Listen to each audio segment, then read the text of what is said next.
Bismillah, ketika aku buka ternyata di webnya itu salah satu peserta yang terpilih untuk berangkat belajar di luar negeri itu adalah aku, Yudiarti Febrenita dari jurusan Agribisnis.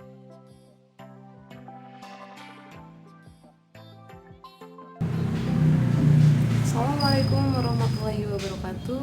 Halo teman-teman semua, perkenalkan aku Yudiarti Febrenita. Di video kali ini aku mau cerita ke kalian tentang pengalaman aku jalan-jalan ke luar negeri, tepatnya ke 4 negara, hanya dengan modal doa dan restu orang tua. Jadi aku pernah pergi jalan-jalan ke luar negeri, yaitu ke Malaysia, Singapura, Kamboja, dan Thailand. Itu di tahun 2016. Nah, aku berangkat ke luar negerinya itu mengikuti program pertukaran mahasiswa antara Indonesia dan Kamboja. Jadi sebenarnya programnya itu di Kamboja selama 1 bulan.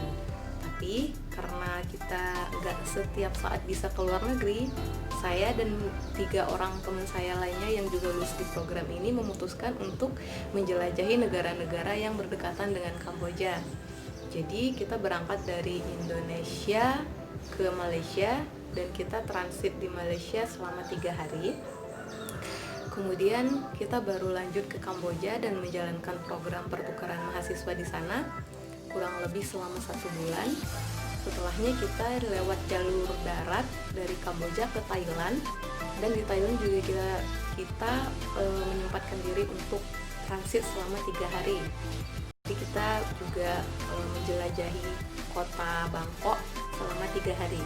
Kemudian dari Bangkok kita terbang lagi ke Singapura, dan di Singapura juga kita transit selama 3 hari. Kita juga menjelajahi kota Singapura selama 3 hari.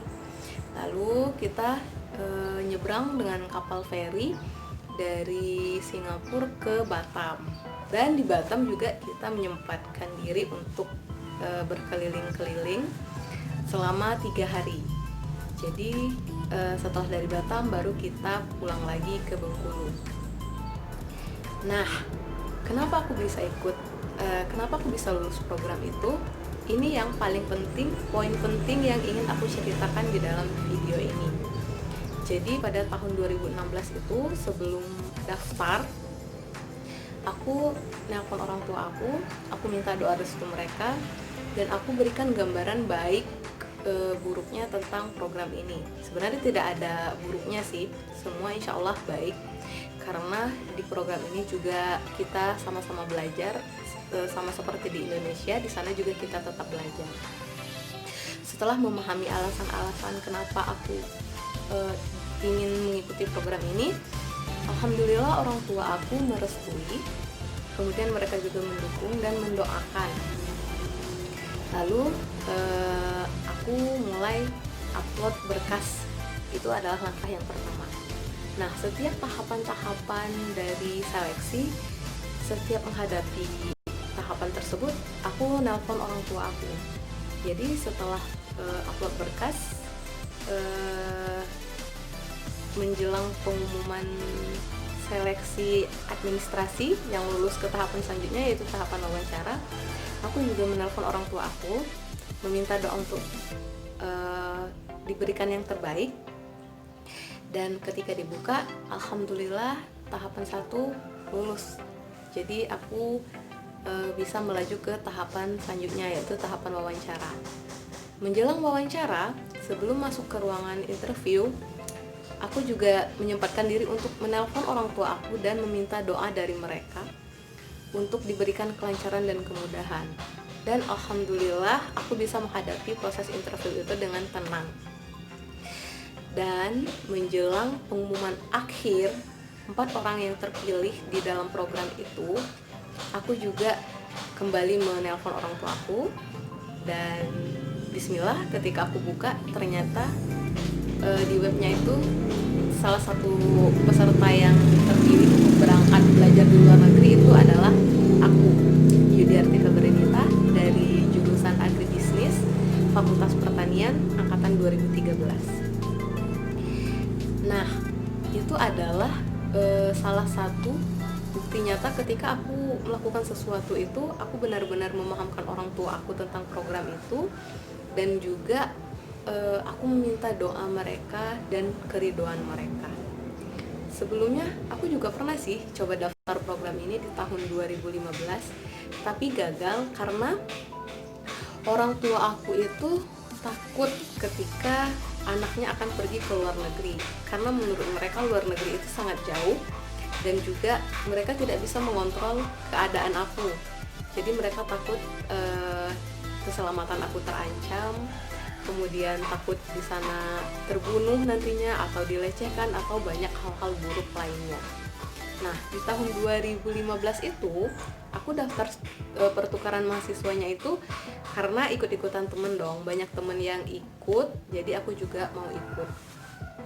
Dan niatnya saat itu juga untuk membuktikan diri kalau aku itu bisa, aku juga bisa seperti teman-teman yang lain. Jadi kalaupun lulus sebenarnya hasilnya saat itu adalah kesombongan.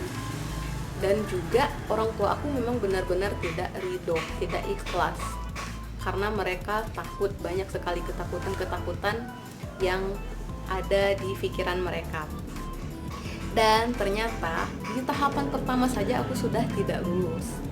Nah, setelah itu aku mulai memberikan informasi ke mereka tentang keamanan yang terjamin di program ini, karena ini adalah program kerjasama antara dua institusi di dua negara.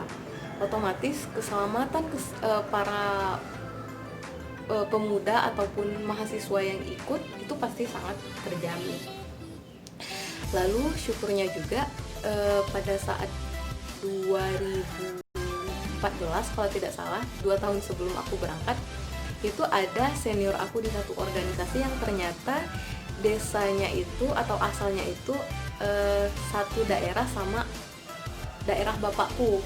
Jadi ini juga cukup membuat bapakku merasa bangga juga karena ada orang yang sedaerah dengan dia bisa ikut pertukaran mahasiswa. Nah, berbekal dari si beliau ini, aku memuji-muji beliau gitu, dan aku bilang ke orang tua aku, dia itu bisa loh pergi ke Thailand dan pulang dengan selamat. Terus itu benar-benar membanggakan. Dia juga tetap bisa fokus di pendidikannya di Universitas Bengkulu. Jadi tidak ada sesuatu yang berubah, malah dia akan menjadi lebih banyak pengalamannya ketika dia bisa belajar di luar negeri. Nah, setelah pelan-pelan memberikan pemahaman itu, akhirnya orang tua aku juga memberikan dukungan dan meridhoi rencana aku untuk ikut program pertukaran mahasiswa itu. Nah, proses dari aku meyakinkan mereka agar bisa ikut program itu adalah selama 1 tahun, lebih lama daripada proses pembuatan paspor atau apapun itu. Tapi setelah izin dan ridho itu didapatkan, semuanya sangat gampang. Jadi Allah mudahkan jalannya itu. Untuk itu teman-teman, ketika kalian ingin melakukan sesuatu atau mempunyai cita-cita untuk diwujudkan, sebelumnya itu jangan lupa sampaikan dulu ke orang tua, karena mereka itu punya kekuatan yang lebih untuk mendoakan kita, dan juga ridho Allah itu berada pada ridho orang tua. Jadi sangat gampang Allah memberikan segala sesuatu kepada kita, asalkan orang tua kita ridho, karena ridhonya orang tua adalah ridho Allah. Kalau orang tua kita sudah ridho, sudah merestui, insya Allah jalannya itu akan Allah mudahkan, tidak ada hambatan, lurus seperti lewat jalan tol ya teman-teman. Jadi usahakan setiap ingin melakukan segala sesuatu itu niatkan semuanya untuk orang tua, untuk membahagiakan orang tua, kemudian untuk membuat orang tua bangga. Pokoknya niatkan semuanya itu untuk orang tua, insya Allah akan lebih dimudahkan sama Allah. Sekian dulu cerita aku tentang pengalaman aku bisa jalan-jalan ke 4 negara cuman modal doa dan ridhonya orang tua.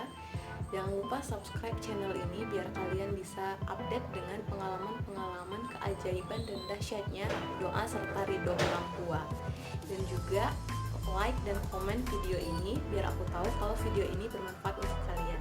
Serta share di sosmed kalian biar lebih banyak lagi orang yang dapat manfaat dari video ini. Terima kasih sudah menonton sampai akhir. Saya doakan semoga kita senantiasa bisa menjadi anak yang berbakti kepada orang tua. Assalamualaikum warahmatullahi wabarakatuh.